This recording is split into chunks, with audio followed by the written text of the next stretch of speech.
Hi guys, and welcome back to episode 3 of our creating a trail game for the Microbit using Python. Today we're going to just be continuing from where we left off last time. So what we had last time is we'd written this algorithm. What it was basically doing is we were taking a start point, and then we were using this bit of code here, and we were drawing a trail out manually, and we would just incrementing firstly along the x, so we're going 0, 0, 1, 0, 2, 0, 3, 0, 4, 0, and then we were going down 4, 1, 4, 2, 4, 3, 4, 4, and we were printing all those points on the screen. That worked absolutely fine. We then created a new function which was going to generate a trail for us, and what this did is it used a switch from the start point, and it was going to add a 1 onto either the x or onto the y, and then a 1 onto either the x or onto the y, and then again, and we were getting this where we were following this trail down here, and it was choosing any of those points. So we did have a trail successfully printed on the screen, for example, something along the lines of this, it looked like.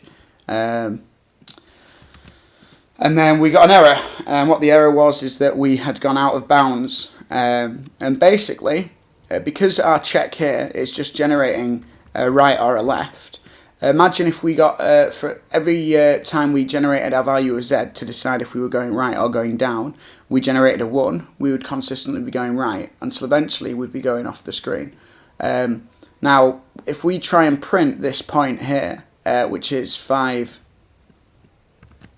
sorry, that's a terrible 5, 5, 0, if we try and print that point, that's going to give us an error. That's going to give us an out of bounds error because we can't print it. And the reason that we can't print it is because we don't have it. It doesn't exist. It's not there on the Microbit. The Microbit has only got these 5, so it's got 0, 0, 1, 0, 2, 0, 3, 0, 4, 0. There is no 5, 0. We can't print something that's not there. So what we need to do is we need to put a check in, because it is possible for our code to do all of these points in such a way so that we have gone all the way to the right. We now need a little check in which just says, well, if I'm at the right hand side here, I'm going to just need to go down. And the way we're going to do that is we're going to say, if we have hit this right hand side, then set the value of z equal to 0, which will equate to us going down.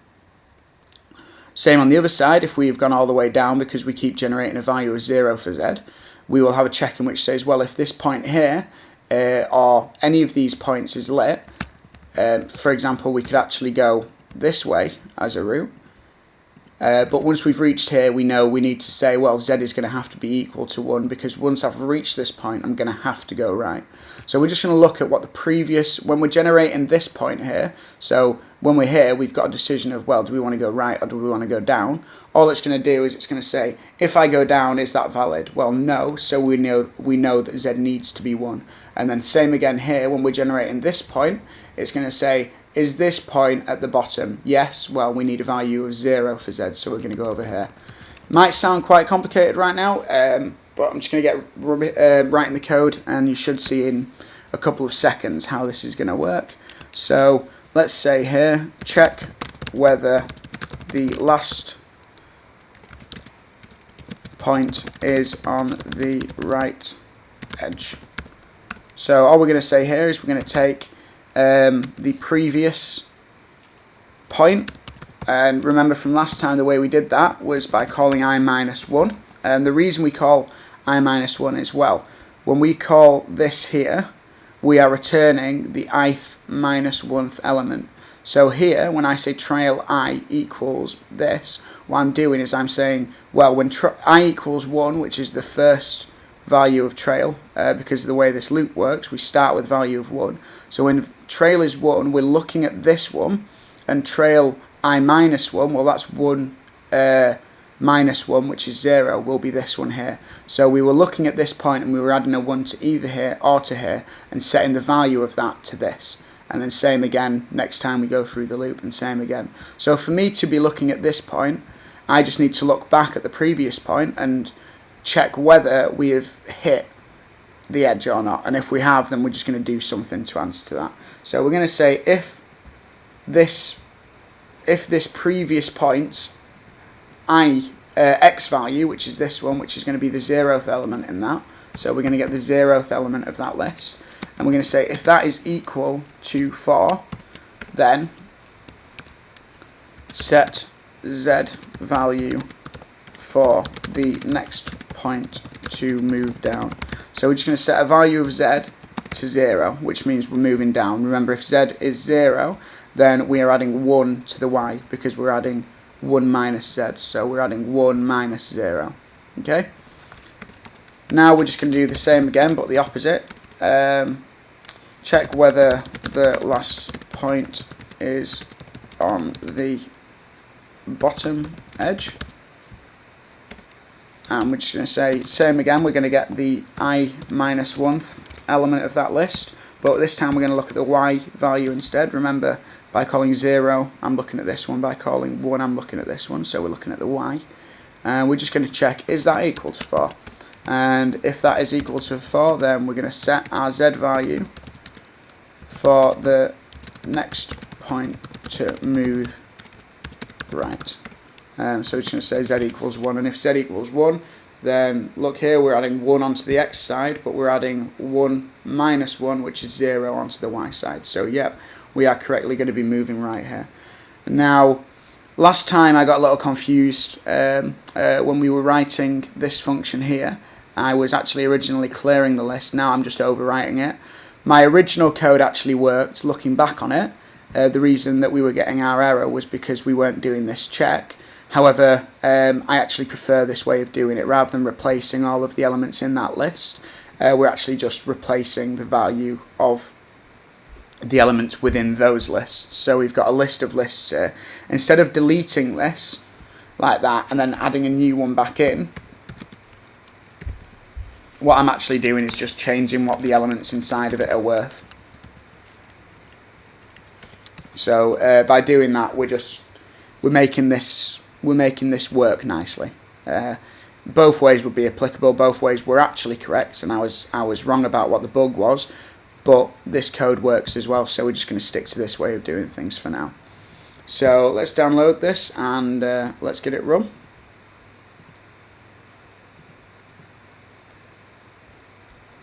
Oh.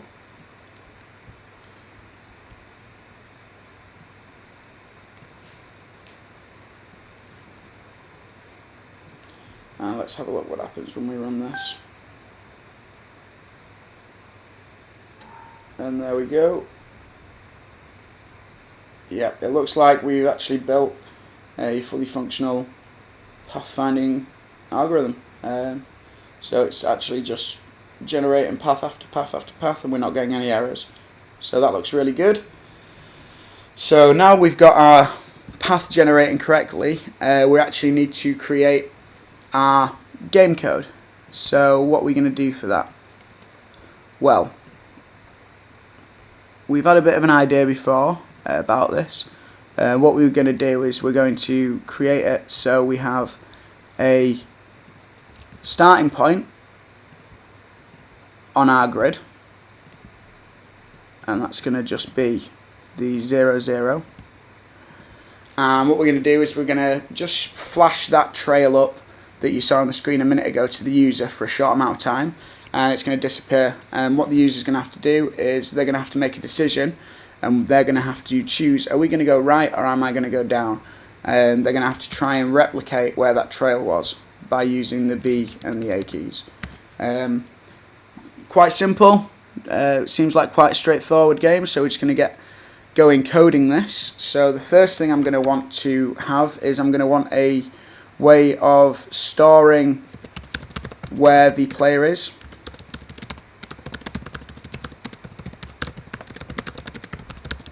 And the initial position of this player, so we're going to call it player position, and it's going to actually be equal to 0, 0, which is our start point. However, rather than calling it 0, 0, we already have 0, 0 here. We know what the start point is going to be. And because this loop starts from the first element when we change it, this element here will never ever change.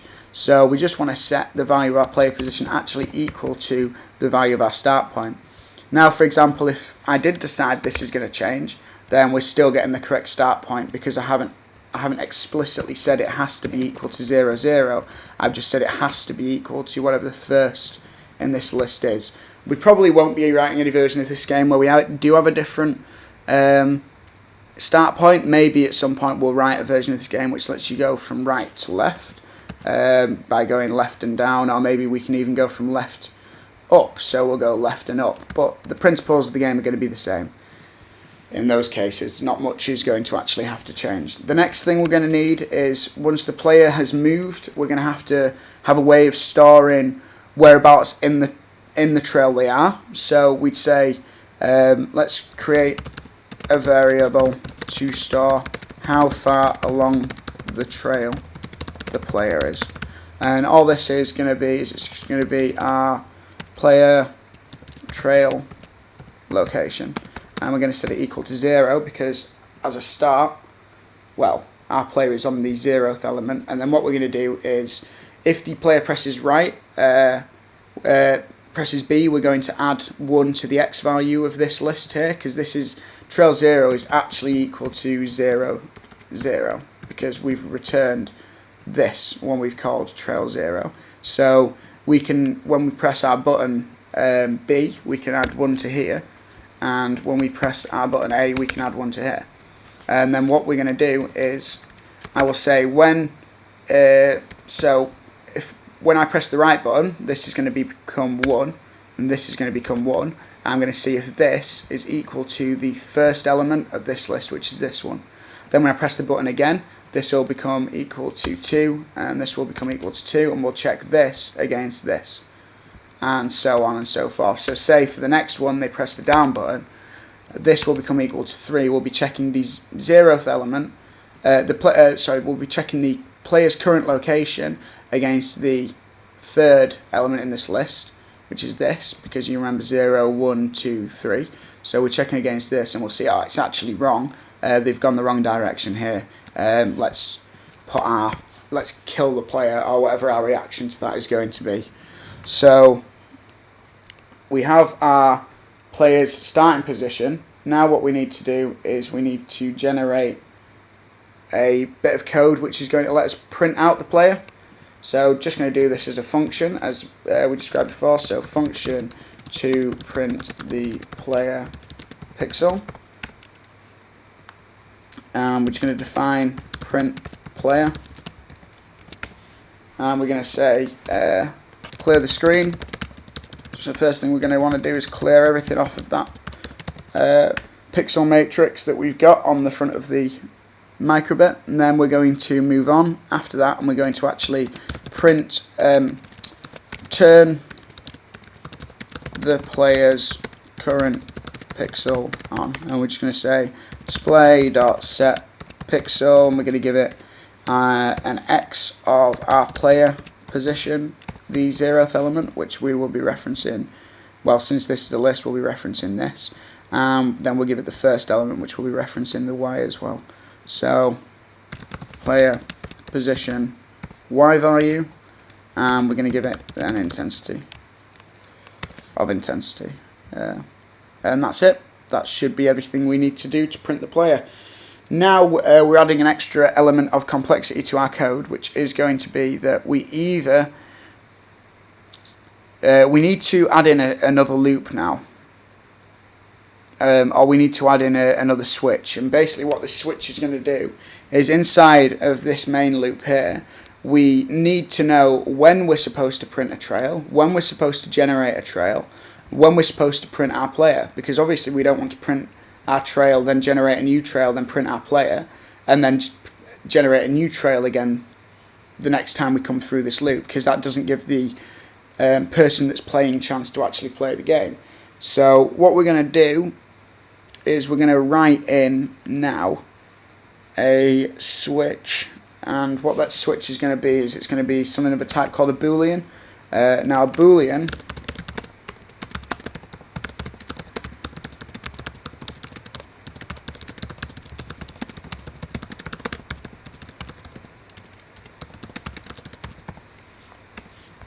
So what a boolean is, it's going to hold a value of either true or false, and we can say, is this boolean true or is this boolean false? And that allows us to just create a switch basically. So we're going to be able to switch between, well, when we first come into the game, we're going to generate a new trail. We're going to print that trail on the screen, and then we're going to change the value of this so that we switch into the bit of code that is checking for the user input, checks for the deaths, etc., and then we can switch this back the other way so that we can generate a new trail when they have either died or something else has happened, such as they complete it and the score goes up or whatever. So we're going to say here, this boolean, we're going to call it playing, and we're going to set it equal to false. Now in here we're going to say if not playing, i.e. if we aren't currently playing the game, then I want us to, well,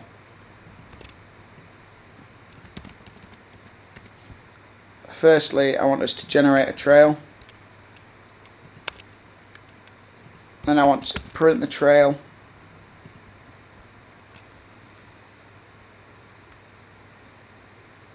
and then I'm going to want to sleep, I imagine, for, well, we'll say let's sleep for 2000.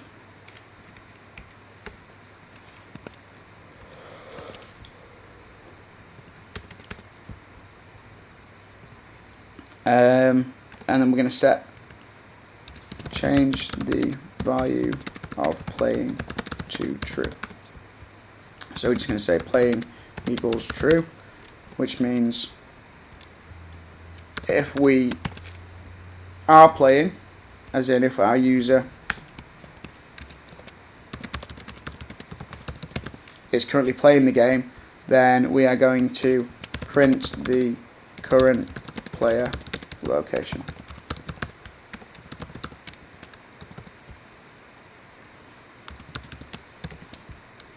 And then we're going to sleep for half a second.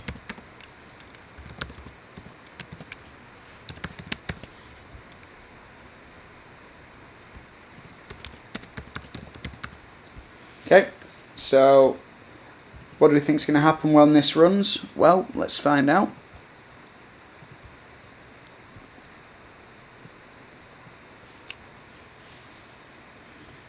And here's to hoping we don't get any bugs in this.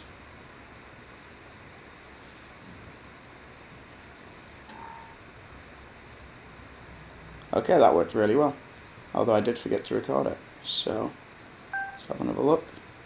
So let's reset. So we got a random trail, and then we get our player pixels, so we know that that switch is actually working.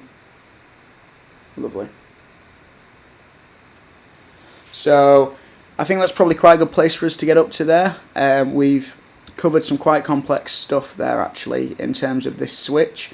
If you can get your head around what this does, then that'd be really useful for you. It's used a lot in games programming, this sort of thing, because it allows you to start building up something called a finite state machine, which is basically you can either use, well, either integer values which represent sort of which menu you're on, so you could have an integer value of menu set to 0, which might mean we're on the main menu, or a menu value of 3, which means we're on the pause menu, for example. Or alternatively, you can just create a series of booleans. So I might then say, if I'm creating another kind of game, I might say, well, main menu equals true. So when we first start, we know we're in the main menu and we know that we're not playing. And I can say pause menu equals false, because we know when I start the game, we're not playing, we are in the main menu and we're not paused. And then I can change the value of these booleans accordingly. That can be slightly more complex, although it is a very good way of doing it because your logic is very sound when you do that. So what we're going to do next time is we're just going to keep going with this idea, and we're going to get going with implementing something which allows our player to actually interact with the game. So far we haven't implemented anything which lets them press buttons to do anything. So next time we're just going to implement the code which lets our player move to the right and move down, and then we'll keep going from there to try and build in some checks which see whether the player has actually died or not, or whatever's going on there. We will then respond accordingly if they have met our def function or whatever we decide that to be. So thank you very much, guys, for watching episode 3. I'm going to put a link up here to the previous episode. If you missed it, please do go over that, and you'll be able to see a link to episode 4 just over here. So thank you very much for watching, and I'll see you next time.